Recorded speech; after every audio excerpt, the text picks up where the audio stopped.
அங்காடி தெரு அஞ்சலி சினேகா வரிசை நடிகையாக வேண்டியவர். ஆனால் சரியான கதைகள் கிடைக்காததால் அவரும் ஒரு கட்டத்தில் கவர்ச்சி நடிகையாக உருவெடுத்தார். குறிப்பாக காமெடி கதை என்று சொல்லி சுந்தர் சி அவரை களமிறங்கிய கலகலப்பு படத்தில் கவர்ச்சி நடிகைகளே மிரண்டு மூடும் அளவிற்கு அஞ்சலியின் எடுப்பு நடனம் படுபயங்கரமாக இருந்தது. அதனால் அடுத்தடுத்து அஞ்சலியின் பிரவேசம் இன்னும் அதிரடியாக இருக்கும் என்று எதிர்பார்த்த நேரம்தான் அவரது கேரியரில் ஒரு தேக்க நிலை ஏற்பட்டது.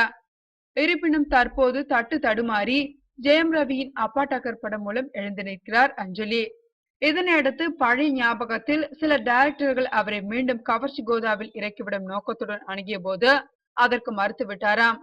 இந்த சினிமாவில் நான் நீண்ட காலம் நிலைக்க ஆசைப்படுகிறேன். அதனால் இனி கவர்ச்சிக்கு கட்டுப்பாடு வைத்தே நடிக்கப் போகிறேன். அதே சமயம் காமெடியில் அதிக ஆர்வம் காட்டப் போகிறேன். இதற்கு முன் நான் நடித்த சில படங்களிலும் காமெடி காட்சிகளில் ஸ்கோர் பண்ணியிருக்கிறேன். அதை அப்பா டக்கர் படத்தில் தொடர்கிறேன். அதோடு அடுத்தபடியாக விமலுடன் நடிக்கும் மாப்பிள்ளை சிங்கம் படத்திலும் எனக்கு காமெடி காட்சிகளும் உள்ளது. அதனால் காதல் காமெடி என 2 விதமான நடிப்பையும் அந்த படத்தில் கலந்து கட்டி நடித்து என் மீது விழுந்த கவர்ச்சி இமேஜை மாற்றப் போகிறேன் என்றாராம் அஞ்சலி.